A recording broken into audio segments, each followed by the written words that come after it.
ناظرین السلام علیکم۔ صفا آن لائن کے خاص پروگرام تفہیم شریعت میں آپ کا استقبال ہے۔ میں ہوں منور سلطان۔ تفہیم شریعت میں ہم شرعی مسائل اور دین سے متعلق احکام کو سمجھنے کی کوشش کرتے ہیں۔ آج جس مسئلے کو ہم سمجھنے کی کوشش کریں گے وہ انتہائی اہم مسئلہ ہے۔ عام طور پہ لوگوں کے درمیان اس پہ غلط فہمی بھی پائی جاتی ہے، اطمینان نہیں ہوتا ہے، خود اپنوں کی بھی یہ کیفیت ہوتی ہے اور دوسرے لوگ بھی کہیں نہ کہیں اس پہ اعتراض کرتے ہیں۔ تو آج ہم اس مسئلے پہ بات کریں گے۔ وہ مسئلہ یہ ہے کہ ایسا کبھی کبھی ہوتا ہے، لیکن بہرحال یہ واقعہ ہے کہ دادا کی موجودگی میں، یعنی والد کی موجودگی میں، جب ان کے کسی لڑکے کا انتقال ہو جاتا ہے اور پھر جس کا انتقال ہوا ہے اس کے بچوں کو دادا کے انتقال کے بعد وراثت میں حصہ ملے گا یا نہیں ملے گا، اس پہ بڑی غلط فہمی پائی جاتی ہے۔ آج ہم اسی مسئلے کو سمجھیں گے کہ جو بات کہی جاتی ہے شریعت کے حوالے سے کہ ایسی صورت میں پوتے کو دادا کی وراثت میں حصہ نہیں ملتا ہے تو ایسا کیوں ہے، شریعت میں اس کا انتظام کیا ہے، اور پھر کیا ایسے پوتے کو بے یار و مددگار چھوڑ دیا گیا ہے یا اس کا کوئی حل پیش کیا گیا ہے۔ آج ہم اس موضوع پہ بات کریں گے۔ ہمارے ساتھ گفتگو کے لیے موجود ہیں انتہائی اہم مہمان، معروف عالم دین مولانا عبید اللہ اسدی صاحب۔ آپ بہت ہی اہم کتابوں کے مصنف ہیں، اسلامک فقہ اکیڈمی کے سیکریٹری ہیں، اسی طرح جامعہ عربیہ ہتھورا کے آپ شیخ الحدیث ہیں۔ اسلامی تعلیمات اور جو شرعی امور ہے اس میں مستند استناد کی حیثیت ہے آپ کو۔ آج ہم ان سے بات کریں گے اور سمجھیں گے۔ مولانا، آپ کا استقبال ہے ہمارے اس پروگرام میں۔ جو مسئلہ ہے کہ دادا کے انتقال کے بعد پوتا محروم ہوتا ہے، تو یقیناً شریعت کا پورا نظام ہے، وراثت کا بھی پورا نظام ہے، تو سب لوگوں کو جو حصے ملتے ہیں ہر جگہ اطمینان ہوتا ہے۔ جب یہ پہلو آتا ہے کہ دادا کی زندگی میں بیٹے کا انتقال ہوا اور پھر جب اس دادا کا انتقال ہوتا ہے تو پوتے کو وراثت میں حصہ نہیں ملتا ہے، اس بارے میں تفصیلات کیا ہیں؟ دیکھیے، شریعت میں تو ہر چیز کا نظام ہے جو بڑا مکمل ہے، منضبط اور مضبوط ہے، اور وراثت کا بھی باقاعدہ نظام ہے، اور اس نظام کی بالجملہ پورے طور پر صراحت قرآن کریم میں موجود ہے۔ شریعت نے وراثت کا نظام یہ رکھا ہے کہ وراثت صرف رشتہ داروں کو اور نہایت قریبی رشتہ داروں کو ملتی ہے، جن کی شریعت نے حسب موقع درجہ وار کچھ تحدید و تعین کر دی۔ کچھ لوگ ایسے ہیں کہ جن کو ہر حال میں وراثت ملتی ہے اور وہ کسی حال میں محروم نہیں ہوتے۔ ہاں، یہ ہو سکتا ہے کہ کچھ حصے میں کمی بیشی ہو، اور کچھ لوگ وہ ہیں کہ وہ حصے داروں میں، وارثوں میں شامل ہیں، لیکن کبھی کبھی ایسا ہوتا ہے کہ نہ صرف یہ کہ ان کو کم ملتا ہے بلکہ ان کو نہیں۔ اصل میں بات یہ ہے کہ کچھ لوگ تو براہ راست حصے دار ہیں اور کچھ لوگ بالواسطہ ہیں۔ براہ راست جو لوگ حصے دار ہوتے ہیں ان کا حصہ کم تو ہو سکتا ہے لیکن ثابت ختم نہیں ہوتا۔ جیسے بیوی ہے، شوہر ہے، اب ان دونوں کو وراثت ہر حال میں ملتی ہے، اولاد ہوتی ہے تو کمی ہو جاتی ہے، اولاد نہیں ہوتی ہے تو زیادہ ملتا ہے، لیکن کوئی صورت ان کی محرومی نہیں۔ والدین ہیں، ان کا معاملہ بھی۔ کچھ لوگ ہیں جو بالواسطہ وارث ہوتے ہیں، مسئلہ ان کا اہم ہو جاتا ہے۔ جو لوگ بالواسطہ وارث ہوتے ہیں، اگر واسطہ موجود ہو تو پھر ان کو نہیں ملتا۔ دادا کی وراثت باپ کے واسطے سے، باپ کے رہتے ہوئے دادا کو نہیں، ماں کے رہتے ہوئے دادی کو نہیں۔ اولاد کا مسئلہ یہ ہے کہ براہ راست جو اپنی سلبی اولاد ہے، حقیقی اولاد ہے، اس کو تو براہ راست ملتا ہے، لڑکا ہو یا لڑکی ہو، خالی لڑکیاں ہوں تب بھی، اور لڑکے کے ساتھ لڑکی ہو تب بھی ملتا ہے۔ لیکن جب آگے بات آتی ہے اولاد کی تو اس میں نواسوں کا مسئلہ، نواسیوں کا تو بہت خاص صورت میں آتا ہے، جی لیکن جہاں تک سوال ہے پوتے اور پوتی کا، تو وہ بیٹے کی اولاد ہونے کی وجہ سے ان کا زیادہ حق ہوتا ہے، لیکن چونکہ واسطہ ہے، بیٹے کے واسطے سے بیٹے کی اولاد کو ملتی ہے۔ اب اگر باپ کی موت کے وقت بیٹا موجود ہے تو جو بیٹے کا بیٹا ہے، جو پوتا ہے اور مرنے والا دادا ہے، تو ایسی صورت میں پھر پوتے کو وراثت نہیں ملتی، چونکہ واسطہ موجود ہے۔ اس میں یہ بھی صورت ہوتی ہے کہ ایک ہی لڑکا ہے، باپ کے سامنے مر گیا، تو باپ اس لڑکے کا جو بیٹا ہے پوتا، وہ تو پاتا ہی پاتا ہے حصہ، لیکن بیٹا بھی زندہ ہے، پوتا بھی ہے، بیٹے کو ملے گا، پوتے کو نہیں ملے گا۔ دوسری شکل جو گویا ہمارے موضوع سے تعلق رکھتی، دو بیٹے اتفاق سے دونوں صاحب اولاد، لیکن جب باپ کی موت ہوتی ہے تو اس سے پہلے ایک بیٹا مر چکا ہوتا ہے، ایک بیٹا زندہ ہوتا ہے۔ ایسی صورت میں جو بیٹا زندہ ہے ترکہ اسی کو ملتا ہے، نہ اس کی اولاد کو ملتا ہے، اور نہ مرنے والا جو بیٹا ہے اس کی اولاد، بیٹا بیٹی پوتا پوتی جو بھی ہیں ان کو ملتا ہے، کیونکہ واسطہ موجود ہے۔ سیڑھی ایک درجہ، پہلا درجہ اولاد کے مرحلے میں بیٹے کا صلبی حقیقی اولاد کا ہے، وہ سیڑھی اگر موجود ہے تو اس کے نیچے نظام نہیں اترتا، وہ نہیں ہوتی ہے تو پھر نیچے نظام ہوتا ہے۔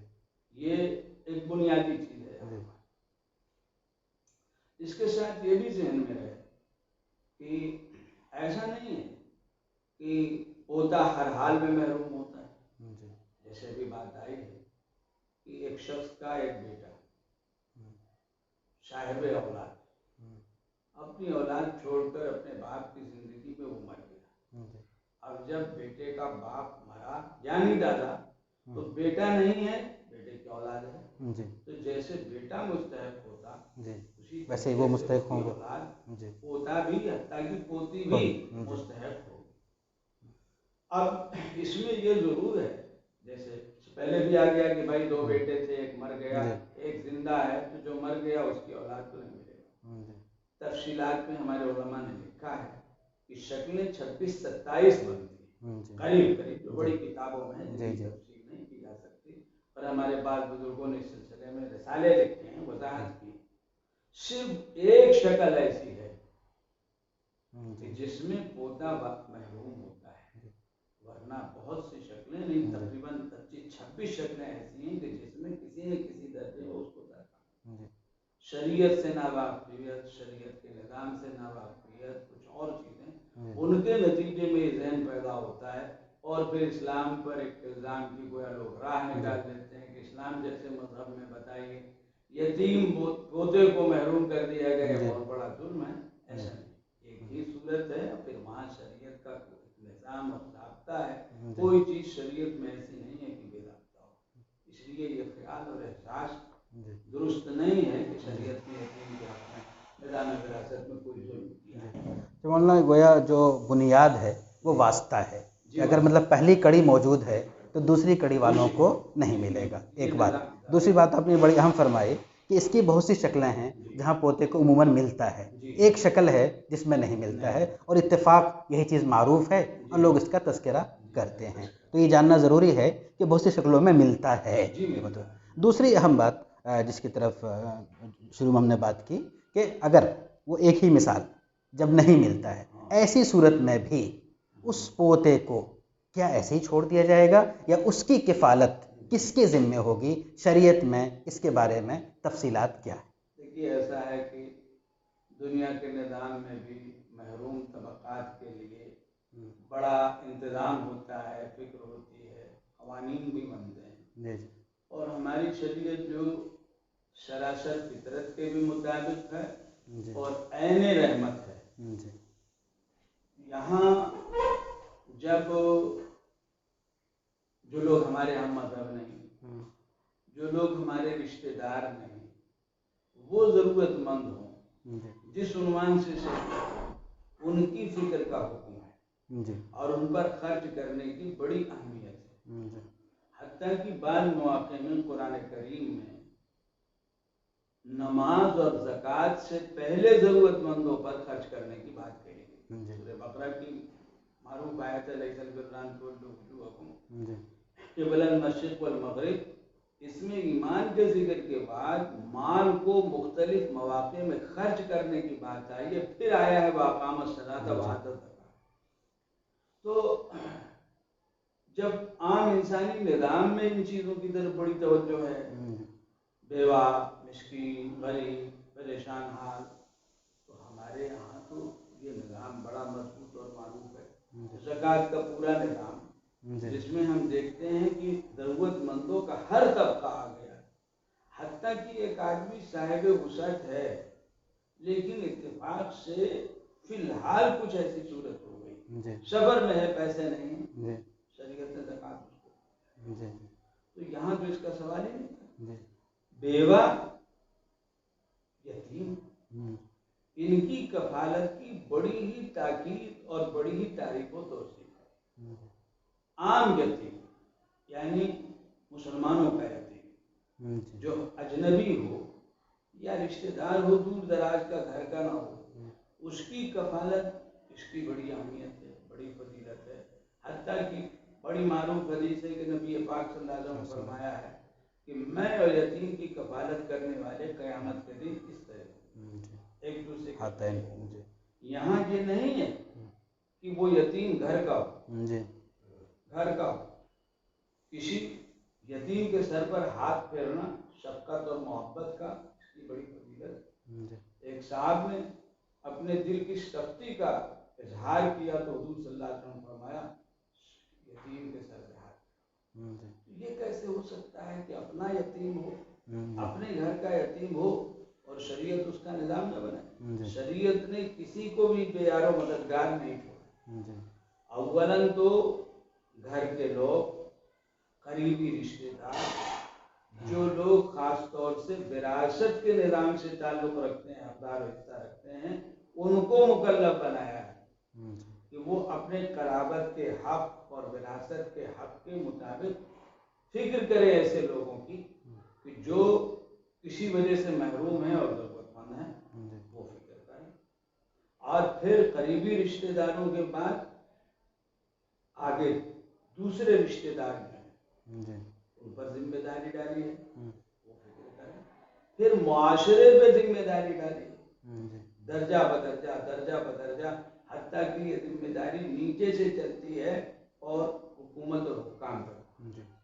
کیا اس ایسے دادا کے لیے بھی کوئی حکم ہے؟ بالکل ہے. میں اسی کو ذکر کرنے جا رہا ہوں کہ بھائی ظاہر بات ہے کہ اپنا یتیم ہے، اس کا پورا مستقبل ہے.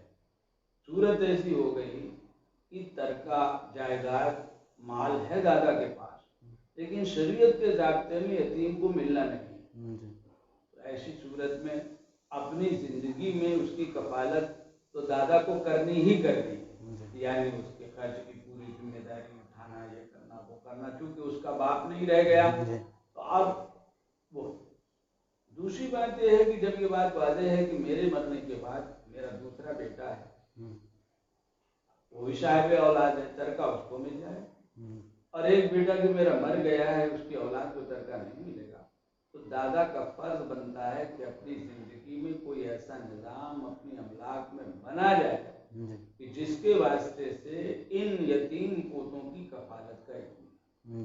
اور اس کی صورت یہ ہے کہ وہ اپنی زندگی میں باقاعدہ ان کو ہبہ کرے. زمین ہے، مکان ہے، کھیت ہے، اور اس کے علاوہ جو بھی شکلیں جو بھی جائیداد ہو اس کی زندگی میں جیسا شعور تک بچے پہنچ گئے، ہاتھ اپنے ہاتھ پیر کے ہو گئے تو ان کے حوالے کر، ان کے نام باقاعدہ ہبہ کر، اور یا وصیت کریں.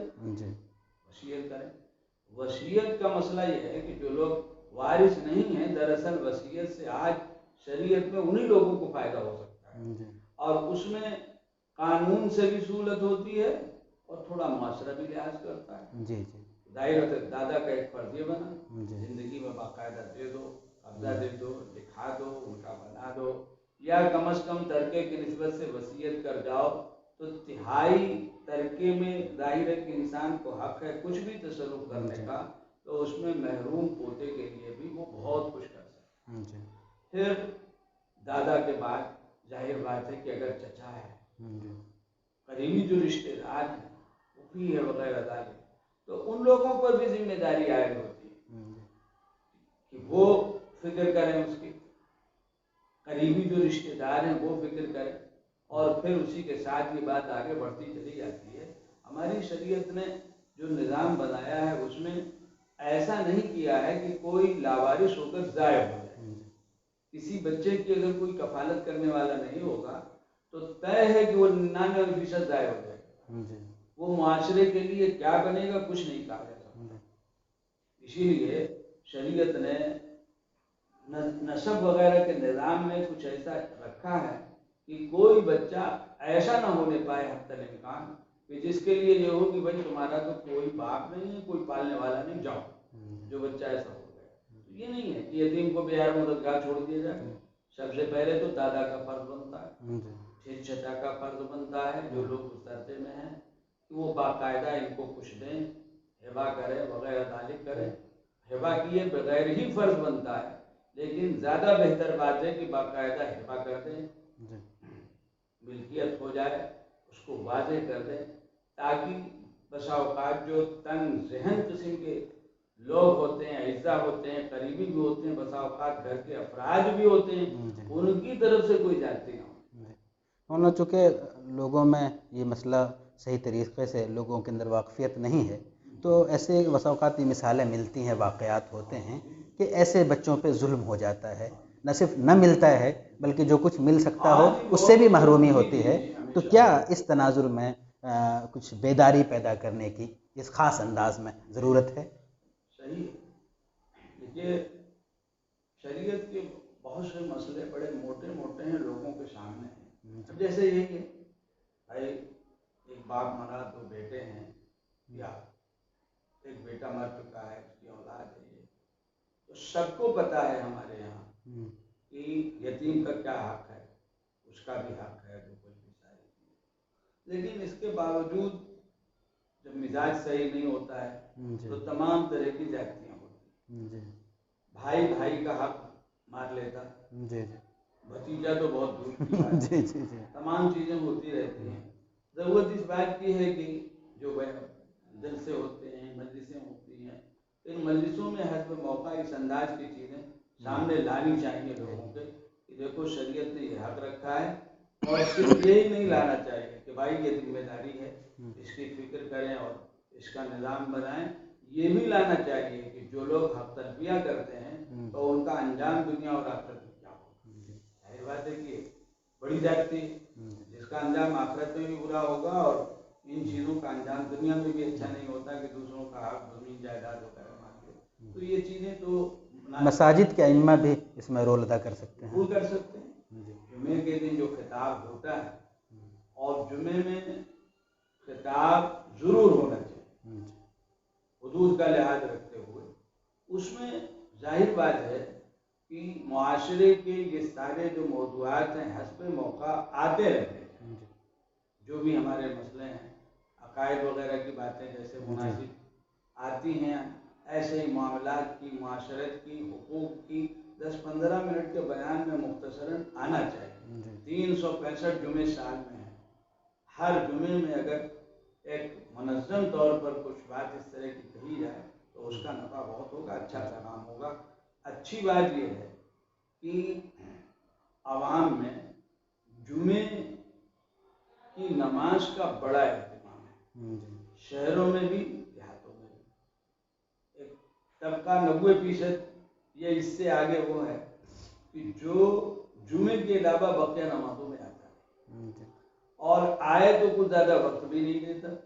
مثال آئے مسجد میں بیٹھے، کوئی مجلس ہو بھی رہی ہے تو پھر وہ اس میں شریک نہیں ہوتے، لیکن جمعے میں لوگ وقت دیتے ہیں، اس سے فائدہ اٹھاتے ہوئے یہ سارے موضوعات جو اس طرح کے ضرورت کے ہیں یہ لوگوں کے سامنے لانے چاہیے اور رکھنے چاہیے۔